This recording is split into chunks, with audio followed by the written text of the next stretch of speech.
There's something wrong with South Africa. I mean, a lot of you will watch and say, well, no crap, bro. Like, seriously, we've been talking about this for months now. Yes, I'm not talking about that. There's something else that's really wrong, and I'll get into it in this video.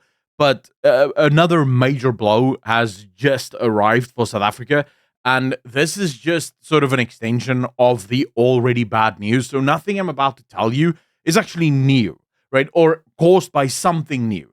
It's just a continuous part of everything. Glencore and their layoffs, Goodyear and their layoffs, the layoffs we're seeing across the country. We know that hundreds of other companies have already told the Department of Employment that they're about to lay off a bunch of people. So all of these layoffs, yes, they're happening, and this is just part of that, right?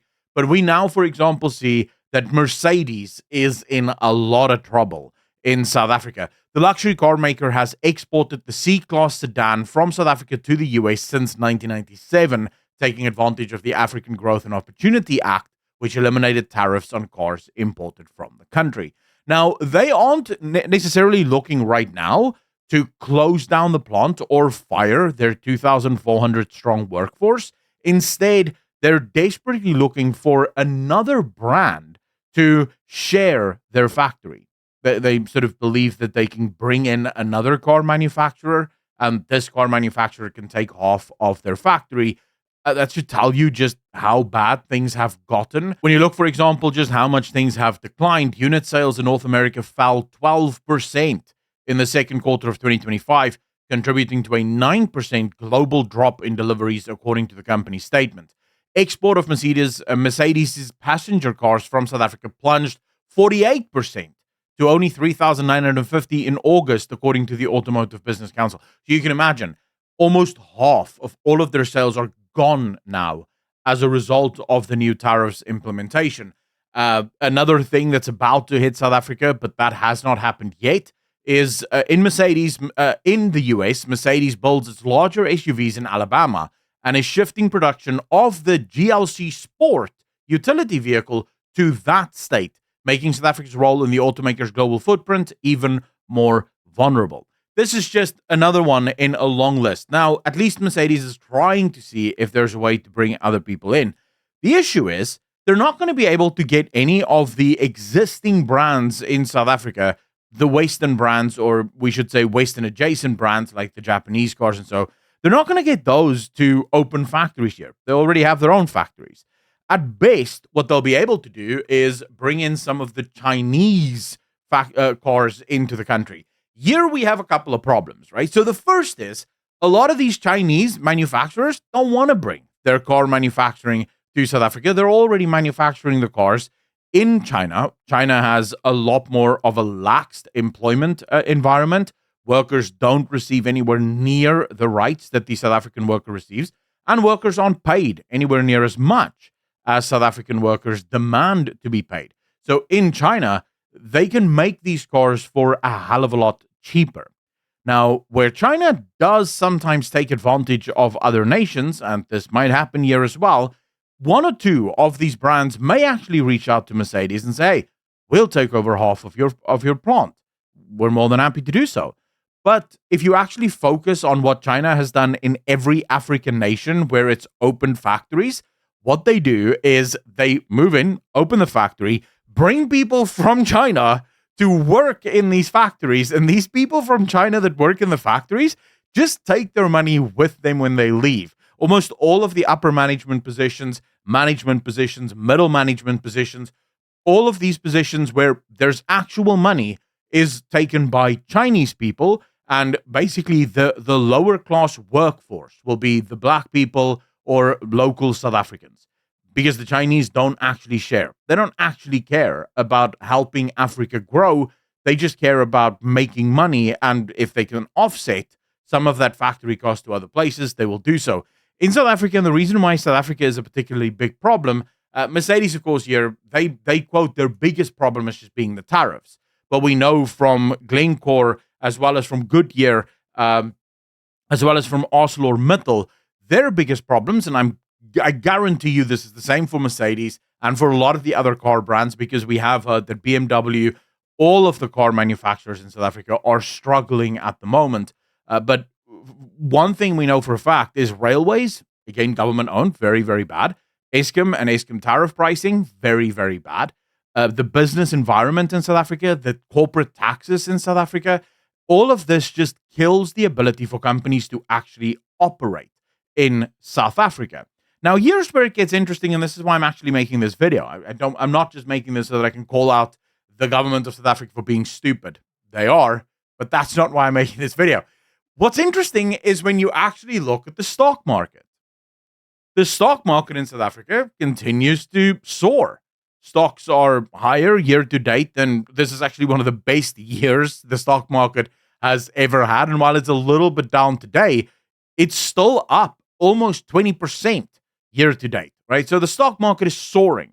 You look at the Rand, and what's interesting about the Rand is the Rand isn't falling.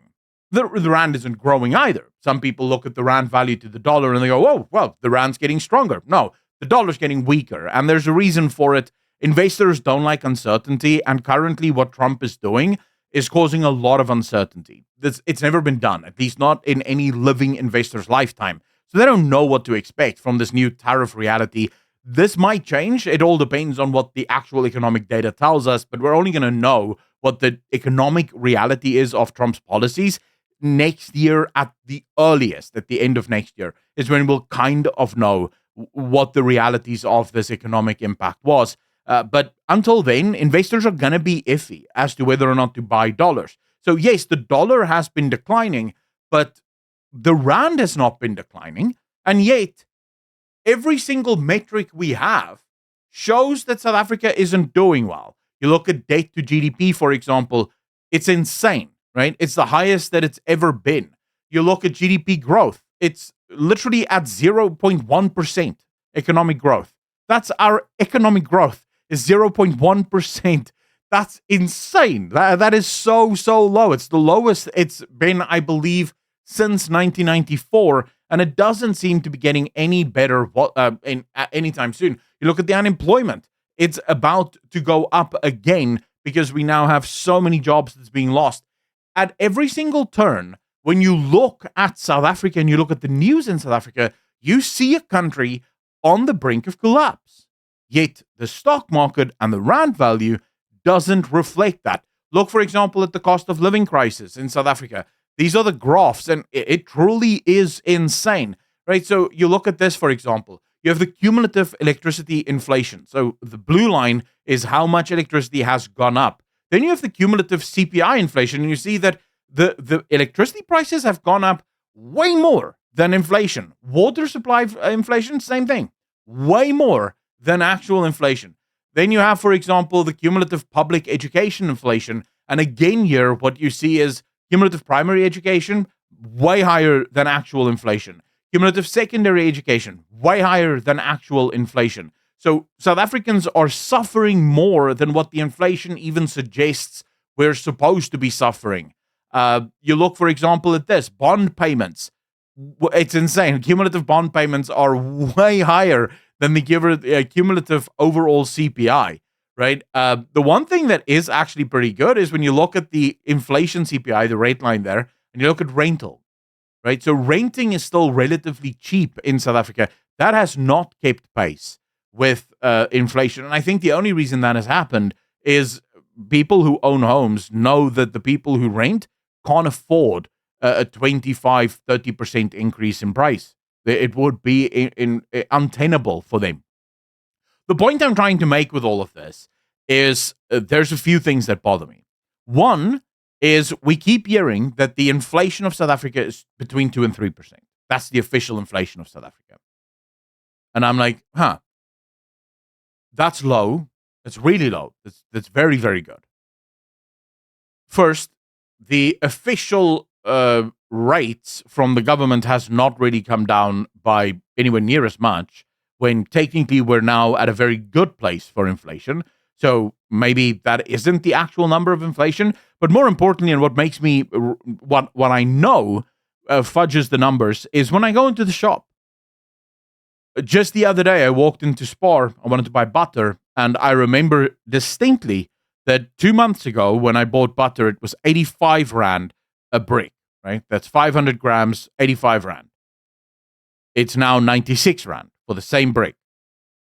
That is not 2 to 3% inflation. Like, under no circumstances is that 2 to 3% inflation. I think every single one of you, when you walk into the store, do you feel like prices are going up slower? Because I know that every single thing that I buy on a monthly basis is far more expensive now than what it was last year or what it was at the beginning of this year. So the inflation numbers, I don't buy it. The other problem is when I look at all of these price increases across the board, they continuously go way higher than what the actual CPI official inflation numbers are, which shows you that the official CPI numbers are fudged. They're not real. Otherwise, these things would be more in tune with the CPI inflation, right? The fact that they're out of sync tells you that the CPI is a bunch of nonsense. It's not real. They're fudging it to make it seem like it's a lot lower, and they're doing that because that protects the rand. Low inflation is really good because it signals to investors that the Reserve Bank may cut rates, and when rates are cut, investors make money, right? So it's a good thing to keep the rand good, to keep the rand strong, and that, by the way, is the mandate of the Reserve Bank. Their mandate is to protect the value of the rand. And so by fudging the CPI numbers a little, they're able to make sure that the rand's value stays relatively good. The thing that really bugs me is the stock market. Before anyone gets too happy and say, well, see, you guys are just crying wolf. You're just crying that the sky is going to fall, but it's not. Look at how good it is. If the stock market was an indication of economic health, the 1999 dot-com bubble would never have happened. If the stock market's health was an indication of economic health, then the 2008 financial crash would never have happened.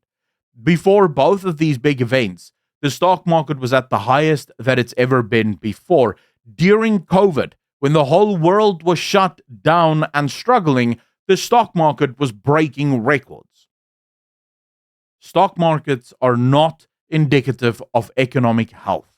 They're speculative. It is a bunch of investors that see an opportunity to make money, and the mindset of an investor is, it'll always go up. How can it ever come down? And then it finally runs into a brick wall and it tanks. That's how it works. The day before the collapse, the financial market collapse in 2008, not a single investor, actually I shouldn't say that, that's a lie. There were a handful of investors that knew, but the majority of investors had no idea that morning when they were walking into the office that they would be walking out without a job because the market had completely collapsed. That's how quickly it happens. It's gonna happen here. Every single economic marker shows us that our country is sick. Our economy is not functioning. There is a fudging of the numbers. And you might be lulled into a false sense of security, but I'm telling you now, this is not going to have good results. It's not going to end well. Our country isn't doing well, and the stock market is not currently reflective of that. Let me know in the comment section down below. Do you own stocks? Do you care for stocks, or are you more into the crypto stuff? I'd love to read your thoughts. And what do you think of our country's situation? If you like what I do and you want more people to have access to the kind of content that I make, please consider hitting that like button, hitting that subscribe button, and leaving a comment because it really helps. Massive shout out and thank you to all of the patrons and the YouTube channel members. Without you, none of this is possible. So to become a patron, just hit the link in the description down below or the join button right below this video. As always, be good to each other, be kind to each other, and I will see all of you in the next one. Peace.